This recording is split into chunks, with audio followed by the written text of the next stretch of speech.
I met Sam Flynn at Pacific Church. We used to work together there, and it was fun. We had a good time, and one day I remember meeting with him in the kitchen, and I said, "Oh, I got to tell you something. I really think I need to go to ministerial school." And he just looked at me, and we held hands, and he said, "Oh my God, I'm doing the same thing."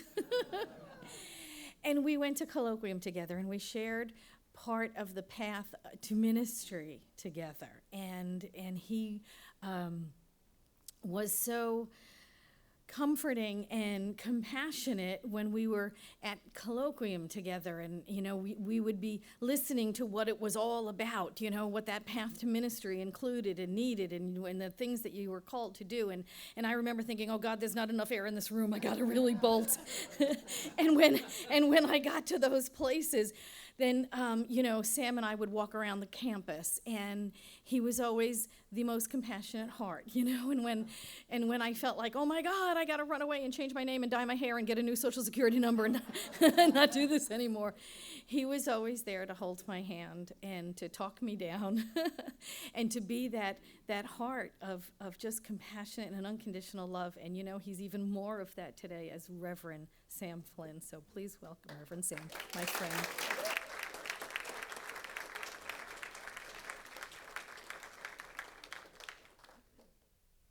Thanks, Patty, for sharing that story. And I'll just finish the story just a little bit by saying I did run away, but I didn't dye my hair. But then I came back right after that, and I finished.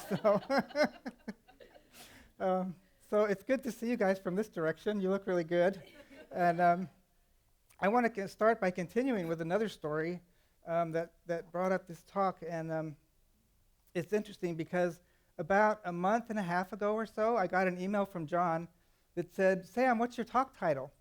And I thought, really, I didn't even know that I was talking. And second, I didn't have any idea what the talk title was, and or I didn't know what a theme was. And so for those of you that have been here for a few weeks, our theme at Vision this month is forgiveness.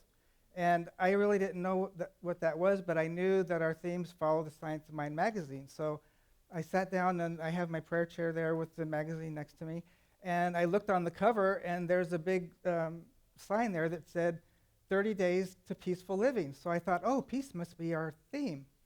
And so I sat and I did the meditation, and I'm thinking, what is my talk title? And I'm waiting for the download, And and so what came to me was, How Peaceful is the Mountaintop?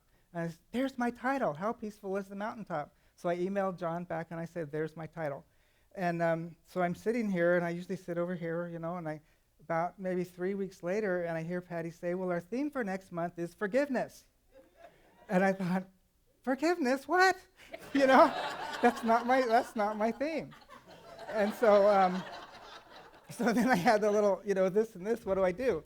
And I thought, well, you know what? I'm just going to stick with my theme of peace, because that's what I got, and that's what I'm going to do. And you'll see later on in the talk here that really fits with what I'm going to be talking about. So that's what we're talking about. And what I do know as well is that forgiveness, there's a lot of peace that comes with forgiveness. So it fits right in. So to start off, what is peace? We talk about it all the time, but what is it? What is peace? It comes from surrender. It comes from acceptance. It comes from seeing things around us that are still. It's a quality of God. We hear thank you, Joe, for your prayer. I want to tell you that right away, because that was an awesome setting of the energy of peace. We feel it in the room. These lights are really bright up here. It makes it kind of hard to see. It's hard to see what's on my paper here. So I'm going to take these glasses off. Peace is a quality of God. Peace is a quantity. We can have a lot of peace. We can have a little peace. So it's a word, it's a concept that's used a lot. And so it's something that we each kind of learn about for ourselves. It's an evolving kind of quality that when we first start on the path, we hear it and then we grow into it. And we may have it a lot at the beginning of our journey. We may have a lot of it one part of the week, have a lot later on in the week. Ernest Holmes, who's the founder of our philosophy, wrote this. He says, "We have within us a power that is greater than anything that we shall ever contact in the outer, a power that can overcome every obstacle in our life, set us safe, satisfied, and at peace, healed and prosperous in a new light and in a new life. And so when we recognize our divinity, when we recognize where we're at, we have that sense of peace, that sense of stillness. It's that sense of when we do our morning meditation that we did in our 5-minute meditation, it's that sense of knowing within us that we're divine, the sense of stillness. And at the same time, there's other times that we have a sense of not being at peace. You know, there's the opposite. The sense of kind of being fluttered, sense of being, I don't really feel God at all right now. You know, that happens a lot too. And so what I want to say to you is even that part is God. Even that part that's a little off, because if everything's God, then that's God too. And so that's part of the journey, folks. That's part of learning that even when, the freeway's going 10 miles an hour, even when the dinner's burning, or even when, the kids aren't home on time, that part is God too. And so the journey is seeking that state of peace and knowing that I'm peace, that you're peace at those times too. Because what peace is a sense of rightness, a sense that everything's all right, just the way it is. When we don't quite know that our new home is right where, we don't quite know where it is yet, We don't, the lease isn't signed, When I haven't quite graduated yet and I've got 10 finals coming up. But you know what I can do? I can sit in my prayer chair for 15 minutes and I can get to that place where I know that God is right there.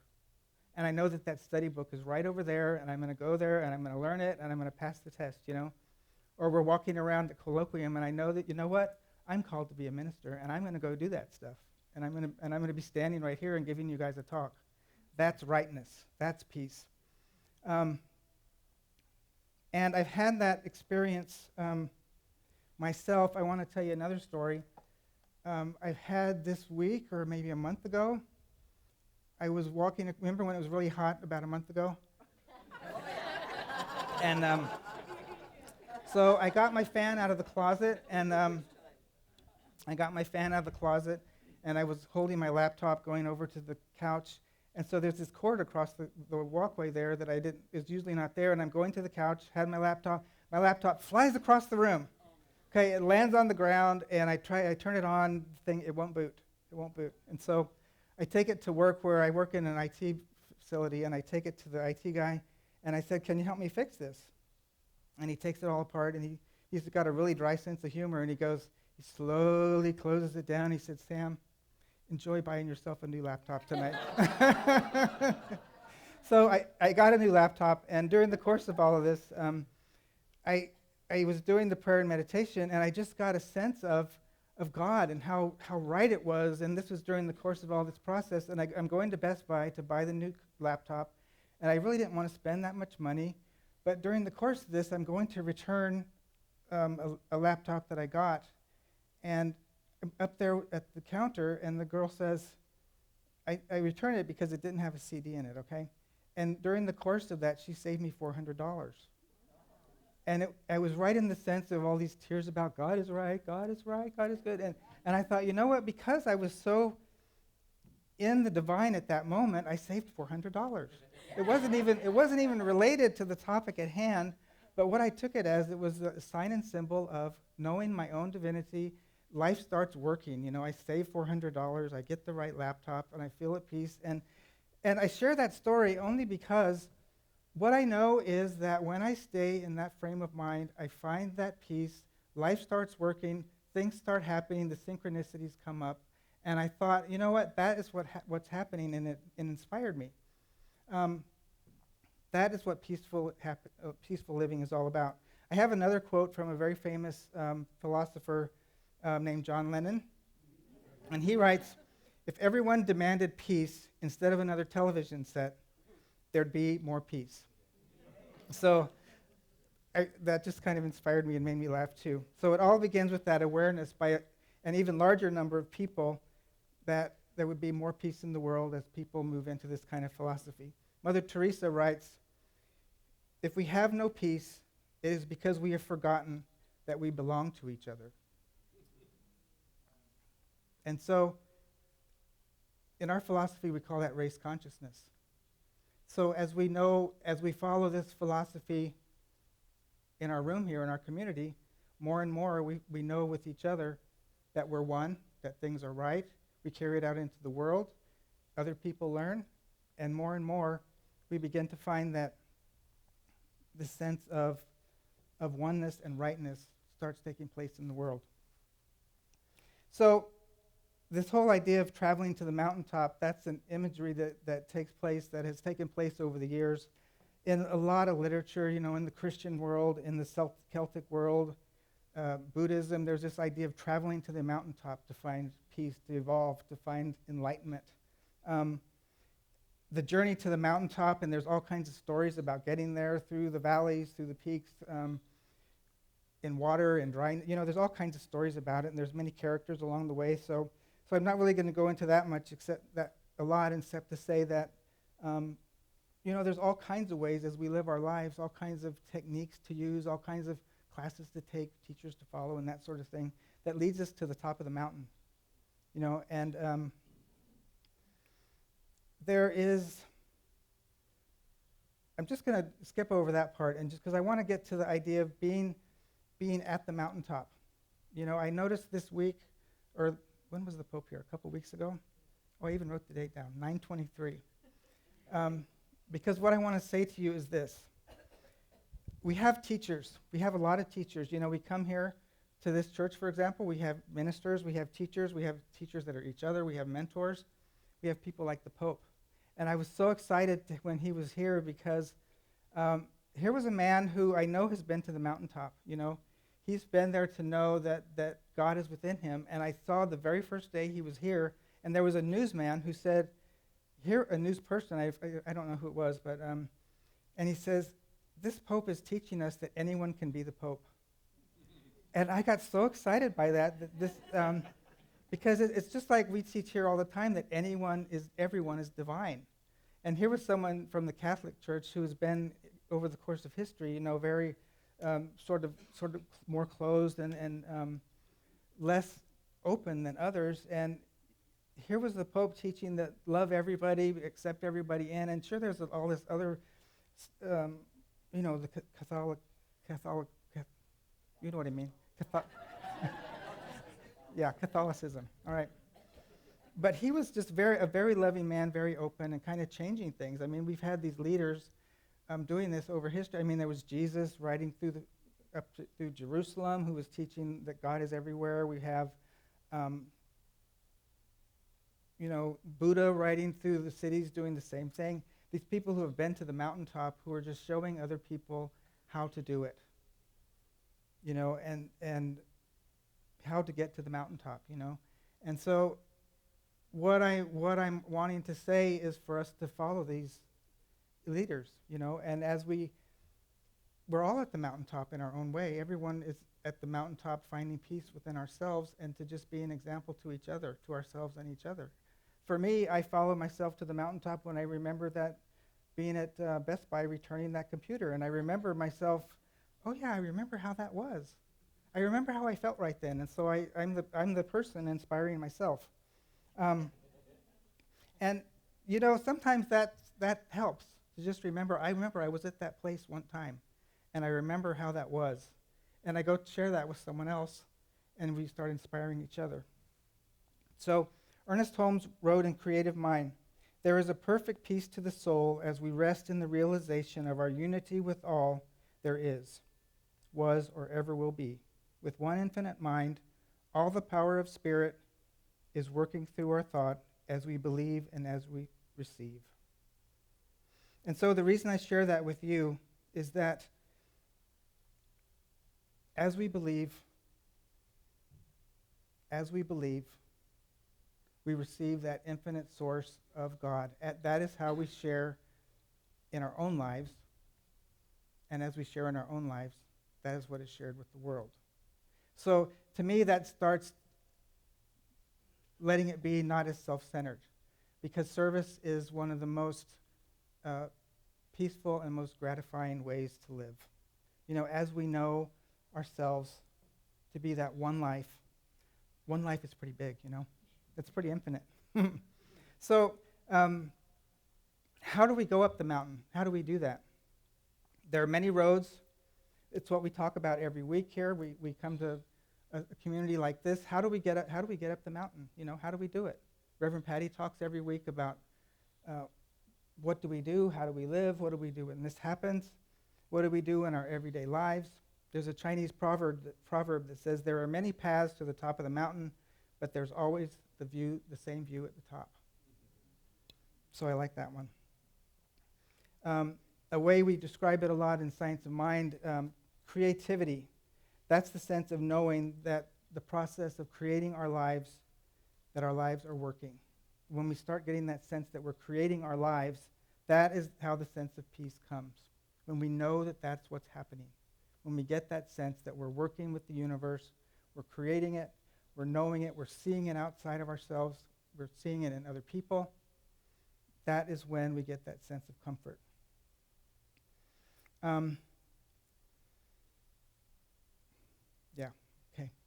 So one thing I want to share with you too, people say to me a lot, they say, Sam, you're so peaceful when you come by us. You're so peaceful when I talk to you. And I've gotten that for years.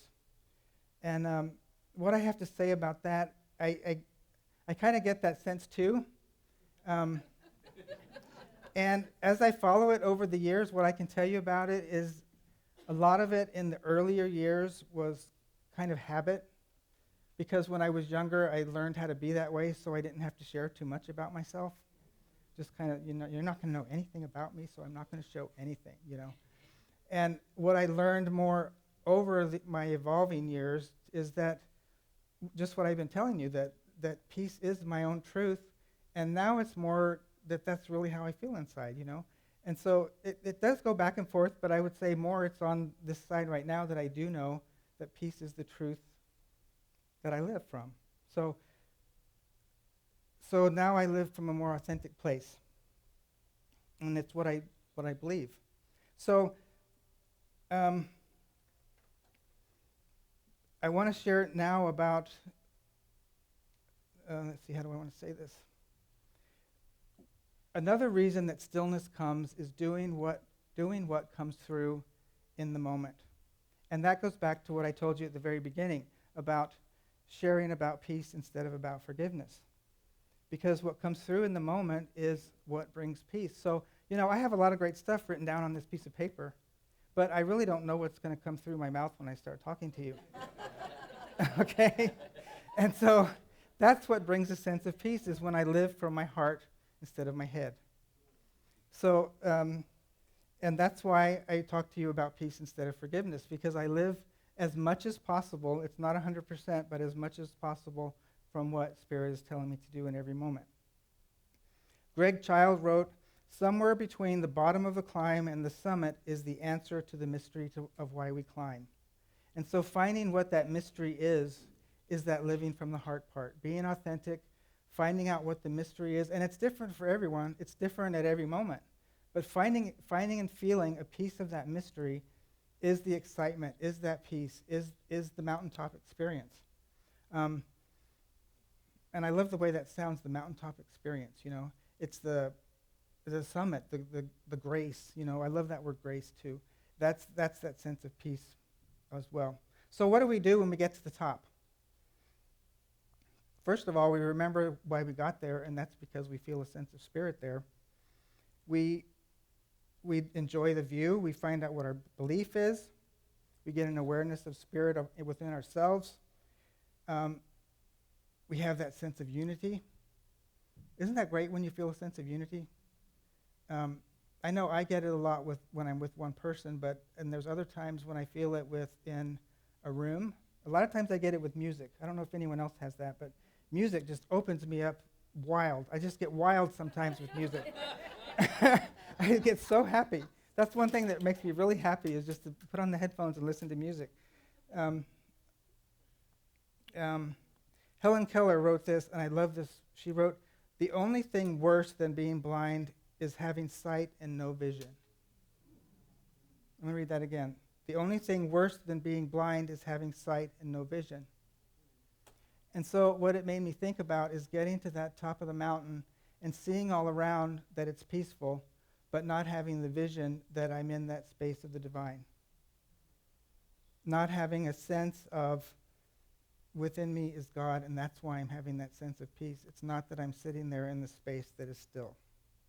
It's because I'm feeling it. It's that term that says, wherever you go, there you are. You know, it can be peace wherever I am because I'm there. It's not anything about what's outside of me.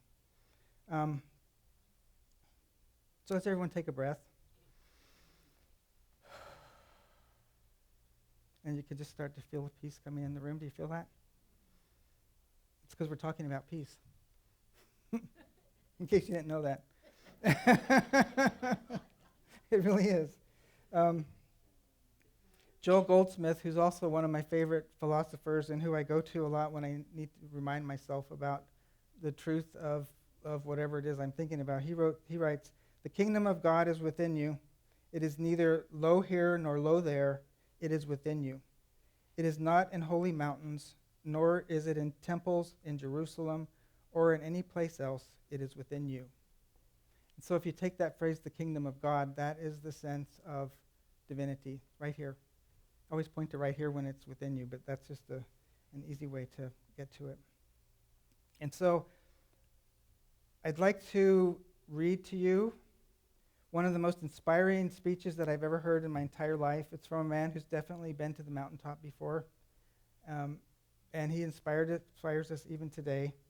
And his name is Martin Luther King, and he gave a speech on April 3rd, 1968, and it's titled, "I've Been to the Mountaintop." It's just amazing. It's the speech where the only thing we have to fear is fear itself came from. And I'm just going to read this to you, and I want you to hear it from the space of what I've been talking to you about this morning. So he said, "And then I got into Memphis, and some began to say the threats or talk about the threats that were out. What would happen to me from some of our white brothers?